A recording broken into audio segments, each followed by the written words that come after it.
My name is Cynthia Dean, and I'm the CEO of Missouri Boot Hill Regional Consortium here in Southeast Missouri. And our program hosts the Missouri Healthy Start program as part of the National Healthy Start family. We appreciate the opportunity to participate in the National Healthy Start Association Food and Nutrition for Better Health Leadership Training Institute to address food insecurity and strengthen the existing food and nutrition resource partnerships in our region. The Missouri Boot Hill Healthy Start program targets 5 Boot Hill counties in the southern part of the state, and we were fortunate enough to be selected for this program because Missouri Boot Hill history is associated with agriculture and farmland. Many of our volunteers and partners are featured in the video. Will share their wisdom of how community garden plays a big role and have played a big role in their nutrition with their families and communities. We are in the process of developing how to create a community garden manual that will supplement this video as we move along, and it will be posted on our website in a PDF digital form that you can also get as well. And I would like to thank Deborah Frazier, the CEO of the National Healthy Start Association, and Amber Wilson, the program manager, and Lester Gillespie for coordinating this video as well. Thank you for this opportunity. Hello, I'm Monty Graves, and I'm a volunteer from Missouri Boot Hill Regional Consortium. And I've been a volunteer for the last 26 years. Today we're talking about gardening. I grew up in Bragg City, went to school at Wardale, and I married a Kennett girl. And when we started, we raised everything that we could think of that we could grow. We had corn, we had okra, tomatoes, cucumbers, peppers, sweet potatoes, white potatoes, just about anything we liked. I, grew it in the backyard, and my garden kept growing. But the main thing is, knowing when to plant what. As soon as the weather starts to break, I say like February, you can start putting things in the ground. And one thing that I like is cabbage. You want it in the ground and start heading before the insects get bad. Because if you don't, you're going to have insects headed in the cabbage. You get bugs, as it grows, it's forming a head. So you want to get it started before the insects get bad. And then the cauliflower and broccoli and stuff like that, they withstand the cold weather. And collard greens, they have the big leaves. They're tough green, but after the frost, they would be tender as a mustard green or a turnip green. I would put those along the fence because I would let them stay all year. And as they grow, we would just harvest the leaves and let the stalks grow. Early spring, you can start sending out tomatoes, peppers, and all that. I never put out tomato seeds. We always start them in a planter or by the plants. Some people use 5-gallon buckets, some use plastic. While I listen to the forecast, we got frost tonight. I'll go out, you go out and you cover them up. But there's an alternative to that if you had the time. The next morning when the frost, if you go out and with a water hose and wash the frost off, they will survive that way, but everybody's not, able to get out in the morning early. And setting out plants, there's a secret to it, like tomato plants, in the same way with pepper plants. The best thing to do is to bury it as deep as you can with just the top leaves sticking up out of the ground. And the reason for that is as that grows, that stalk will be stronger. Then you'll have nice, strong plants that all the time you wouldn't have to stake them or anything or put baskets if you had good, strong ones. And my son loved carrots. And the secret to carrots is to put them on a soft bed. If the ground is hard, they just go straight down. And they're real skinny carrots. But if you want the fluffy ones, you make your beds high and, put your seed in there, and that'll make a good, you can have a nice, good, fluffy carrot. My mother, when she and I gardened when I was a little boy, she would always, you put 2 seeds, in each hole. And for some reason, a seed needs a mate, And, but, when I'm doing it, I'd put at least 4 seeds because I wanted more and more. And if you're out where I grew up, that heavy soil, you put your seeds too deep, and you wonder why they don't come up. Because when you're in the light soil in Kennett, to where if you get wind blowing it, that makes us, and if you got seed, it blows the dirt off, and then the birds eat the seed. But that's the main thing, is knowing your soil. And I use fertilizer in my garden. I would buy the bag that said 13, 13, 13 or 12, 12, 12, because sometimes you see the numbers and you don't know what those numbers mean.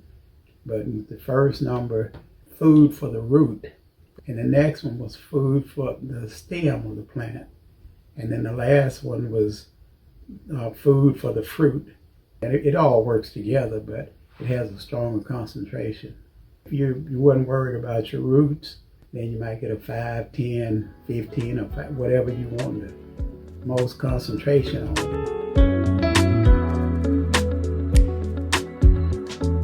The community garden, we had a real nice setup. Emerson Electric, they had a lot of property there in Kennett. Well, they donated it to Three Rivers Community College. We approached them about a community garden, and they gave us a 10-year lease on the 9.5-acre spot. That's how we kind of got started, and we had to go out and decide what we wanted to plant. We kind of drew it out and laid it out. We put stakes up. Okra here, beans here, green beans here. What we had for the community is you pick on halves. You go out and you pick 2 buckets. You leave 1 bucket for us and you take a bucket. Now you don't have to do nothing, but just come out there and do it. And the half that you leave, that's for the senior citizens or the people that can't come out and pick. But that was the main thing. You pick, whatever you pick, you leave us half. And now if you wanted to keep everything that you picked, we ask for a donation.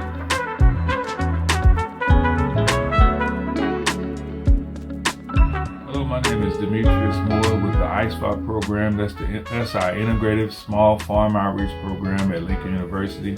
And what I want to talk to you about today is what I do in the region. So what we do in the area, we really provide information and education for the farmers and small ranchers in our region. My emphasis is really on the underserved population and the ones that are economically challenged. My region is the southeast region that I cover down here, and it consists of the counties of the Boot Heel. And so with the farmers we really deal with, they are not so much of your bigger row crop farmers. We deal with the smaller farmers that are producing in their own yards. And what we do, our program is there to help them take their farm to the next level, to try to get more money for them with the sale of their produce.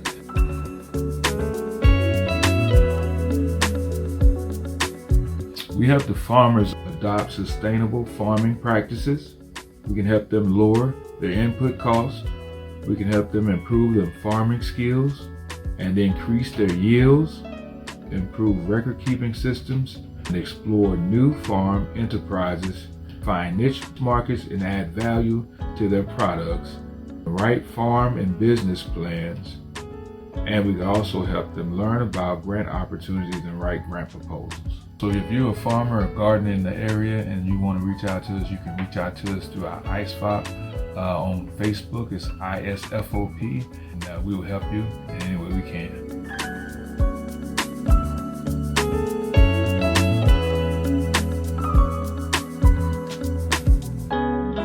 My name is Joe Lane. I am a community gardener. I have lived here in Mississippi County all my life to my present age of 70. Presently, I reside in Wilson City. I normally raise a small garden on a vacant lot. I was raised on a farm and I just have an interest in growing things. Tomatoes, purple herb peas, peppers, okra, sweet potato, sweet corn, and peanuts. Not a lot of work, but it's work in general, meaning that at least once or twice a week, it requires some attention, and that is weeding your garden, and from time to time applying some type of insecticide to control the insects. Raising a garden, especially for your family, is not a major task, and it do not require a large space. A garden don't have to be no bigger than the size of your house. Those that wish to keep it small can do so by just planting a few items such as a tomato or pepper in your flower bed. Vegetables have a growing cycle. Purple Hull peas, from the day they emerge, it's 12 weeks you can pick Purple Hull peas. Cucumbers, 6 weeks after they have emerged, you have cucumbers. You can have an early crop and you can have a late crop. What I mean by that is that you can plant certain items in the early spring, and after they have reached their maturity, you can replant them, and within X number of weeks, you have that same produce available again. Gardening should be considered a family event.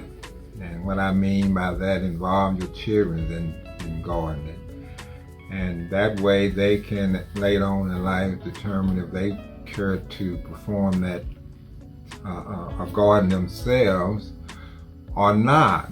But at least they will have the knowledge. It's no different than taking your child or your children to church, or exposing them to something that by doing so will improve their outlook on life and the world itself. And gardening can be looked at in the same manner.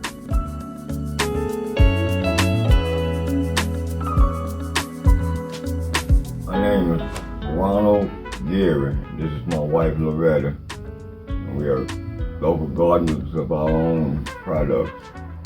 But what we do is grow our own fresh vegetables, and we try to preserve it.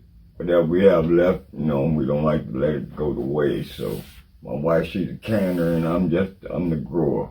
Every spring we always put us a fresh garden out because we like the fresh garden food. It seems like it just tastes so much better. When we grow the stuff in the garden, we brings it in, and I cleans it good, and I preserve it. I make pickles. I do banana peppers. I do pickled okra. I do jalapeno peppers. We do the bell peppers, tomatoes. We just can it all, and we take it to farmers market and sell some, and then I give the elderly and give my neighbors and all them what I make. Talk to a lot of young youngsters about my garden, They ask me, "You got the prettiest garden, Mr. Geary, I tell you." We have had some to walk over and ask us what we doing and how to do it and what type of plants you use. I got a few youngsters that got gardens, just like my son. Now he started from me, seeing me grow. That made him encourage him to grow his own fresh vegetables. He said it tastes so much better. A lot of people know that.